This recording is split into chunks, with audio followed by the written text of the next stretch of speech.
Hello and welcome back from the break. I get the prestigious slot of going right after everyone's had lunch and feeling a little bit tired. I'm Colonel Brad Martsching. I'm the Chief of the National Guard Bureau's Joint Plans Division, located here in the Washington, D.C. area. I've been in the job about 2 years now. In fact, I spent my first week in this job attending the 7th annual Private-Public Partnership conference, and I was extremely impressed by the event and honored to participate for the last several years, and to be able to present this year. So thank you very much for the chamber and the team for giving me this opportunity. My goal is to talk for just a few minutes and try to give a little extra time for the interview. I'll cover the National Guard bureaus and perhaps a little on the National Guard's role in response, and in particular preparing for a response, which is more my role as the Plans Division Chief. From the big picture, we work to support FEMA's response vision, and that vision's locally executed, state managed, and federally supported response. The National Guard Bureau and our state National Guard soldiers, airmen, and women have well-established collaborative partnerships at federal, state, local levels, really all across. And those extend to agencies, federal agencies, state agencies, non-governmental agencies, and as well to the public and private organizations. Those relationships, and this really is the relationships, help foster collaborative planning, response, and recovery to achieve innovative and hopefully holistic results during events and steady state activities. For some examples of those kind of coordination in the events, just at the federal level, during my tenure in this position alone, we've had exchanges with the American Red Cross, the National Volunteer Organizations Active in Disasters, the Army Corps of Engineers, and several others. So from where I sit, it's mostly helping to provide the appropriate federal support to the states for them to manage capabilities in support of localities, because that's where it really matters, is down at the local levels where it's actually being executed, and what we're going to hear about later on after my presentation. But also then, we also try to do that but when we try to do our part of that in a couple ways, and some of that's through federal coordination, but also direct support to the state National Guards. So I'll cover those. Those are the two areas that I'll try to cover here. So during steady state blue sky days, we have a small team that works for me that's assigned to serve with interagency partners and share situational awareness throughout the year to ensure we're prepared from a planning, response, and recovery standpoint. Most of the activities I mentioned previously were actually coordinated by that group. That same group then also coordinates internally to the National Guard Bureau. So here at the federal level, all the other different entities that are part of the National Guard Bureau in their events, and they do that about once a month. They bring everyone together to share information on what partner activities that each other aspect of the organization is conducting.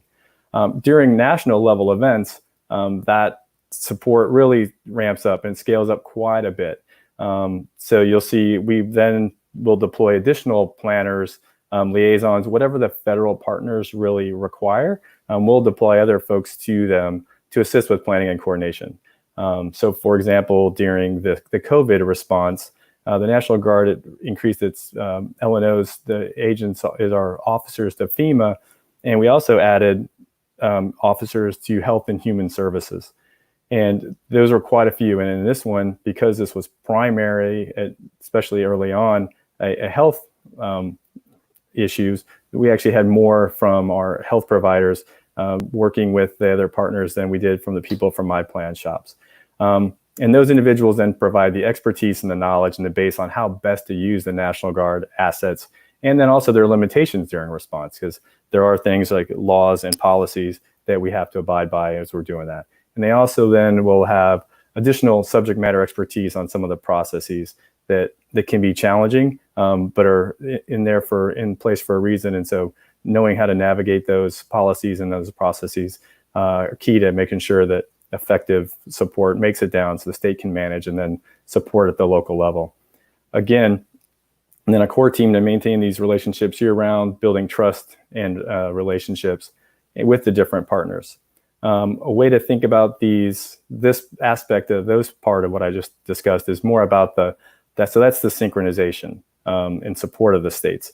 And then another way we support is through a set of plans coordinators. And those are individuals, they work for me, have one for each of the 10 FEMA regions. And their job is really to establish planning relationships and coordination across each of the states in their individual regions. They do that, and that's all hazard support, and they do a mix. And they'll do whatever the state needs. They'll provide that support and help them. And so those state planners, and really the state National Guard planners, can make sure they understand, and they can understand what is required to support their governors and their emergency managers at the state level. And then additional, but beyond those, there's also a separate set of planners that are really medical planners. And I want to make sure I highlight those, because those individuals have been key during this response.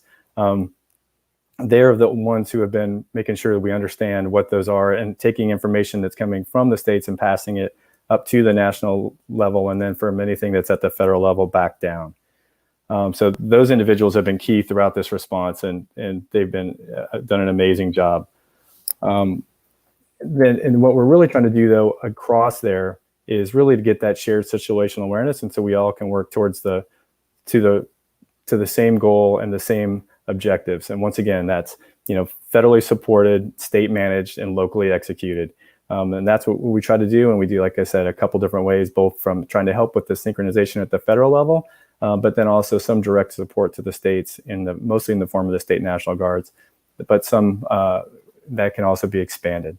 Thank you very much. And again, I really appreciate the opportunity to get to actually present during this after having observed it as a participant the last couple of years. So thank you very much. And I think I'll be followed by Brooks.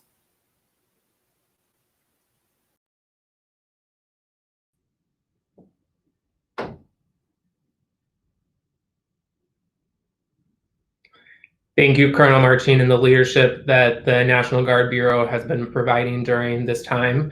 As mentioned, my name is Brooks Nelson, and I lead the Community Resilience and Disaster Response Program here at the U.S. Chamber of Commerce Foundation. As the Colonel mentioned, COVID-19 has impacted every community, and that's really the focus of today's session and where we want to move next into the programming. As all disasters are local, the challenge has fallen on the shoulders of our local officials to navigate the response for their constituents and their communities. As we've seen in the recent news reports, Florida, among other states, are continuing to see rises in their cases. So today from the Miami's Mayor's Office, we're joined to talk about some of the measures that the city is taking to combat this crisis. Here to conduct the interview, we have Bryan Koon, former director of the Florida Division of Emergency Management, and currently the Vice President of Homeland Security and Emergency Management at IEM. Bryan, thank you for joining us, and we look forward to learning more. Well, thank you, Brooks. Thanks for having me here today. So, our topic today, we're going to be talking to Dr. Jeremy Schwartz, who's the Chief of Staff for Mayor Suarez of Miami. And I'm really looking forward to learning a little bit more about, how the guidance, the policies, the processes that we see derived and developed at the federal level, and then amplified at the state level, really get implemented at the local level. And what are the challenges we're seeing there? What are the successes? And what's the road ahead look like? So, that's where in the short 20 minutes that we have today, what I'm eager to hear from Dr. Schwartz about.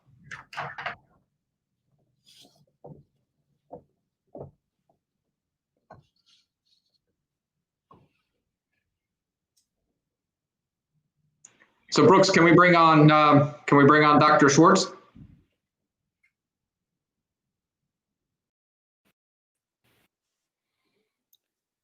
Good afternoon. Well, thanks for joining us today. I really appreciate it. And thanks for pinch hitting here at the last moment. As we prepped for this, I had a chance to review your bio, and it's an extremely impressive biography in education. So I'm eager to hear, a lot of your thoughts on this process. And the first one is, I think probably a lot of our audience has been to Miami before, or at least in the Miami area. And they know from those visits and that it's a dense urban area. Miami-Dade County has 34 municipalities. So your mayor has to deal with 33 other mayors, has to deal with the mayor of Miami-Dade County. He's dealing with the governor of the third largest state. How does he balance that? How do you communicate with your citizens, your businesses, et cetera, recognizing that they don't see the borders perhaps the same way that you see the borders? Right. So you're absolutely right. The point that was made. We try to follow the locally led, state managed, federally supported approach, which has been a great help to us, and we're very appreciative. And the mayor, of course, sends his regrets and looks forward to joining all of you. But to your point, he's currently with the Governor DeSantis, and County Mayor Carlos Jimenez. Collaboration, listening, tracking, responding has been critical to our approach, from our residents to even dealing with our partners at the state and federal level. Our mayor, as is well known, has given out his personal cell phone to residents so that they can access and speak to us and communicate with us and let us know what they're seeing and what their experiences are. But also, we have taken up a very fact-driven approach, which is we collaborate with the Florida Department of Health as well as other municipalities to look at the data, to assess it, to ask hard questions, and to respond as best we can at the local level to the changes in that data. So that's a great lead into my next question, which is you and I share a similar background. We were both surface warfare officers in the Navy. And in that role, as officers of the deck, we were responsible for taking in dozens of different data points and trying to synthesize them and understand what is it that we needed to be doing right that second to operate that ship successfully and safely. I think your current job is probably very similar to that. You've got hundreds of data points pouring in. At the beginning of this incident, how did you determine which of those were the most important data points? How did you call out those that weren't? And how do you, on a daily basis, bring in new data as necessary, discard old data that's no longer useful? How do you do that as an organization? Well, first off, we are incredibly grateful to the sheer human talent on both the private sector and the public sector who have been able to lend their experience and their expertise in sifting through a lot of this data. To your point, the state of Florida has a dashboard that it has made publicly available to all citizens that provides a wealth of information. But we've been fortunate enough to rely on a lot of public and private organizations to lend their expertise, to assess the data, to allow us to question the data, to explain the data. And by working together with our public and private partners, we've been able to address those questions and look at existing data, but also ask questions and ask for more data. There have been cases where we have asked for additional data and we've asked questions from the experts on how that data interacts with other types of data. And we've been fortunate enough to be able to use our expertise, our local expertise, to sift through some of these questions and to look at not only infection rates, but hospitalization rates, not only hospitalization rates, but ventilation rates, and as well as fatalities. And also to look at other factors such as density, where cases are reported, and to consult on an ongoing basis with our experts to see what their perspective is, to listen carefully as we go through, frankly, a very evolving and very dynamic situation. Terrific, thanks. Early on in this situation, we really, in the state of Florida and the nation, shut down a lot of our private sector, a lot of our businesses, and we've been fortunate now in bringing them back online. How has and that's frankly one of the reasons we have this conference every year, is because we recognize that in pandemics, disasters, et cetera, that the private sector has a huge role to play in helping to get our return to normalcy and get things back up and operational. How have you been able to harness the private sector there in the city of Miami to help further your efforts? Well, frankly, the private sector has been an indispensable partner in this entire experience. To be clear, the mayor has said on many occasions, our public partnerships have been essential to not only responding to the initial phase of this crisis, but also mapping out a path as this crisis develops and as it changes.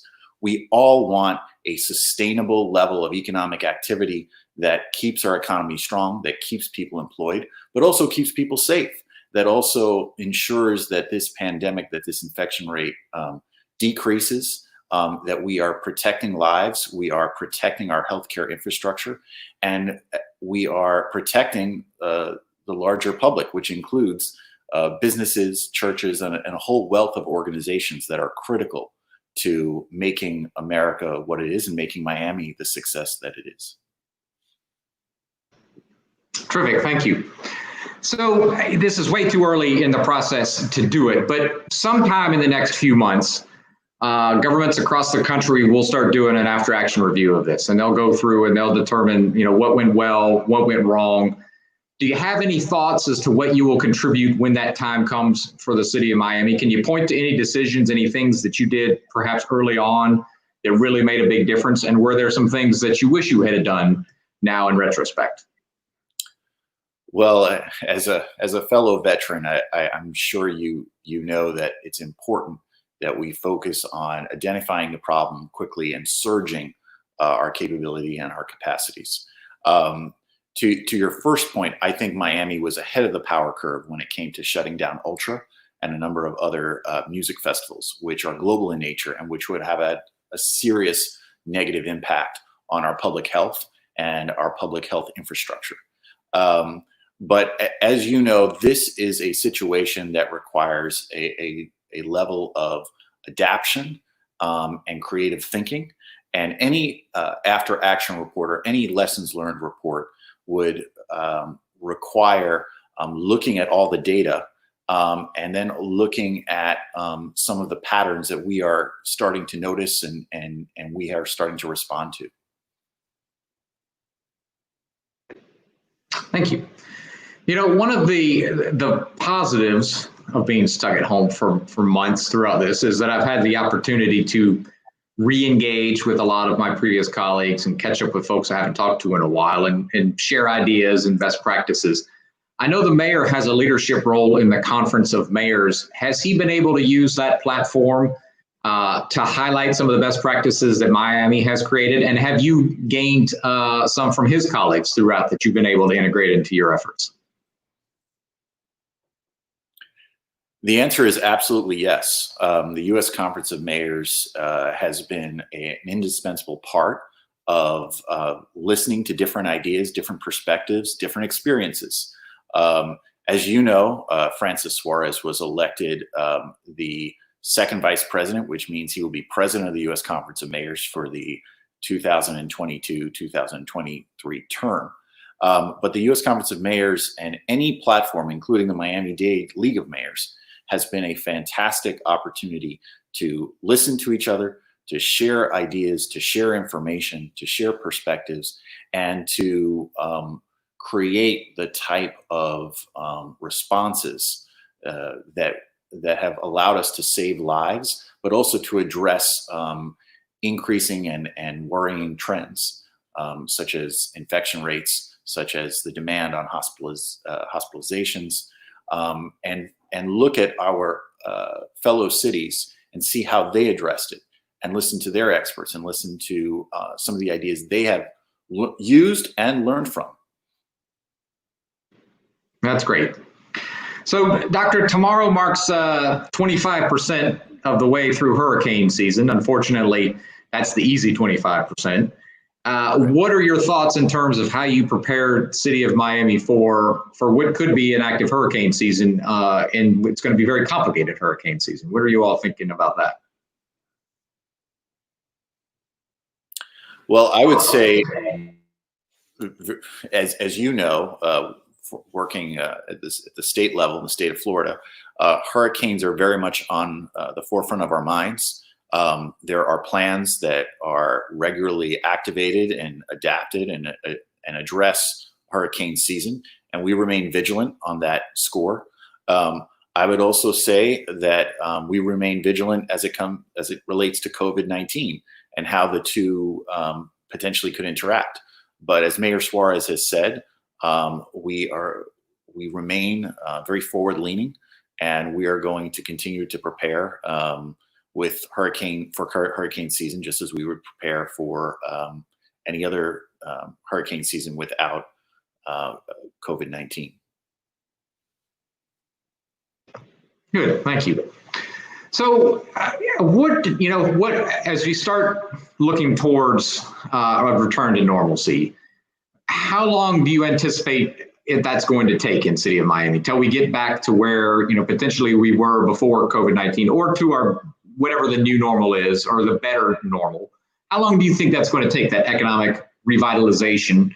And what are some of the things that you're going to be striving for during that process? Well, our approach is a data-driven process, which is to look at the data and to adjust and adapt to it. I would say that many private sector actors have been critical as partners in adjusting to this new normal, to adapting their business models, and to innovating. And we continue to follow the data.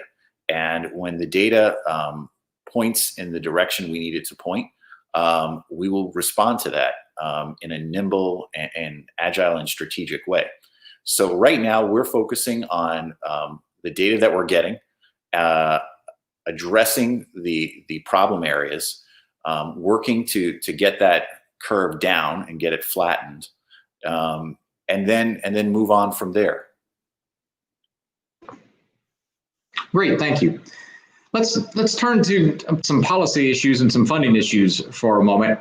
We've seen lots of things come out of Washington with the CARES Act and other monies dedicated towards cities and counties and their ability to deal with this. We've seen lots of policy guidance come out. We've also seen them coming out of Tallahassee. Are you pleased with what you've seen thus far? And what remains to be done, do you think, at the state level and the federal level to help support you in the city? Well, we could certainly CARES Act funding, and we are in discussions with the county now about getting CARES Act funding. As you know, the threshold for direct federal aid is 500,000 citizens, or 500,000 people by population. Miami is around 460,000 according to the last census. We feel for major cities like Miami that 500,000 threshold is too high, and other criteria should be used. Mayor Suarez has been very clear about that. And the larger point, especially for fellow Floridians, is that Sunbelt cities tend to be smaller in population, meaning they tend to be under 500,000, but they are critical economic hubs to the state and to the region. And so our argument has been that the 500,000 population mark should be adjusted, and that cities like Miami that are below that should receive federal aid on a direct basis. And if you had additional funding come your way, how would you utilize it? Well, we would utilize it in the way that the mayor has spoken about earlier, which is it would be used to directly address the cost incurred from COVID-19. And we have been consistent in saying that this federal aid is critical in how we are able to continue to provide public services and protect our people. Okay. I was reviewing some of the Treasury guidance this morning from the CARES Act, and when it initially came out, it was pretty sparse. I think the initial guidance document was about 3.5 pages long, which ideally presents you the opportunity to be flexible in the way that you utilize it. And they've, of course, since added some additional details and those kinds of things. But were you pleased with the instructions and the guidance you've been given thus far? Has it been too tight, too loose? Is it keeping up with the pace of operations and challenges that you're facing at the city level? Look, we are observing and the data, and we are constantly communicating and coordinating with our partners on the local, state, and federal level. And they are critical to addressing this and making it a success. That being said, we always have to adapt, and we look forward to continuing with our relationship with our partners at the county, state, and federal level in making sure that the funding we need is brought online and is there to help in the best way it can. Thank you, Doctor. I'm starting to get some questions roll up on my screen now, so I'm going to shift over to some questions from the audience. And the first one I think is very timely, as we saw the reopening of Disney World earlier this week. The question is, as we look at reopening, how can tourism-based economies become more resilient? Any thoughts on that? Well, I think this is an opportunity that the private sector can lead on in terms of addressing both the public health needs, but also addressing the desires of those who are seeking those types of services or experiences from the tourist perspective. Our concern has always been the safety of people, whether it be our residents, whether it be visitors. We have looked at public health concerns as sort of at the forefront. But I think we've been also fortunate that technology allows us to adapt. Technology allows us to provide the type of experiences that our residents and for the private sector, their customers demand. And a quick follow-up on that. I know Miami is home to some of the corporations, the cruise line companies. And if I recall a statistic from a number of years ago, about 15% of the travelers that come to Florida at any given point are there to get on a cruise ship. Have you had conversations with any of the cruise lines about how it is that you can help jumpstart them? And also because a lot of the economies of the Caribbean nations are based on a thriving cruise industry. Any thoughts about how Miami can take a leading role in that effort? Well, as you know, Miami is a maritime city. It's a shipping city. And as two former naval officers, we understand the importance of trade and seagoing activity. We have maintained open lines of communications. We see the private sector, including the maritime industry, as partners. Mayor Suarez is thrilled and values the contributions, not just from a cruise line, but from all of our maritime partners. I know the county has been in touch with them because they operate the Port of Miami. We are open to working with them in any way we can that promotes public health, that protects our city, but as I mentioned earlier, looks for opportunities to do all of this in a safe way. Great, thank you, Doctor. I think I've got out time for one more. I looked at the attendee list for this event this morning, and it's probably 4 or 5 times what it has been in person for the last number of years. So you have a whole lot of people watching this, including some of my former colleagues from Walmart. What is your message to them this year as we get ready for hurricane season, recognizing that they may need to step up their game and be as assistants to governments during hurricanes? What is it that you think that they can do right now to help prepare their customers, their employees to be more successful during a hurricane this season? Well, I would say first off to our private sector partners, whether it be Walmart or many of the other entities out there, I would say you have been with us through multiple natural disasters of varying kinds over many years. You understand the needs of your customers, but you also understand that they are people who have families and who have concerns, and this is a tough time. And we need your help and support. And I would say that as we prepare for this season, that we work together because we're in this together, and we're going to survive and I think ultimately succeed together. And so I would say first to our partners, thank you, but also please, we welcome any sort of partnership, and we welcome your help and support for our residents and for your customers. Excellent. Well, Dr. Schwartz, thank you very much for your time this afternoon. I really appreciate it. It was extremely enlightening. Please give our best to Mayor Suarez. We're all watching the events unfold in Miami and eager to see you come out of this on the back end. So thank you for your time today. And thank you, and we're humbled to be here, and the mayor sends his best. So thank you to everyone watching and listening, and thank you for your support and for your continued efforts. All right, Brooks, over to you. Thank you, both Bryan and Jeremy, for providing that perspective. I think that tees us up nicely as we head into our breakout sessions. You'll see from the agenda there are several options looking at developing crisis leadership and emergency management, working with the media and making sure that we're getting the facts out to the community, and then also a case study on how the airports and airlines have been impacted. So look forward to seeing you in those breakout sessions. Following that, we will take a 30-minute break and resume back here at 3 p.m. Eastern, which will include remarks from Acting Secretary Chad Wolf, as well as business presidents looking at the shifts the private sector has taken related to COVID-19. During this break, I do encourage you to take advantage of the virtual platform, scheduling those one-on-one meetings, doing the networking, and also don't forget to build your schedule for the other sessions just today, as well as the next 2 days that you plan to join. Finally, in our event lobby, we also have our social wall where you can access all of our social media accounts and follow the conversation at PPPCONF 2020. So with that, enjoy the next session of the breakout sessions. And if you have any troubles, the Hub Tech Support team is available to assist you. Otherwise, we will see you back here at 3 p.m. Eastern. Thank you.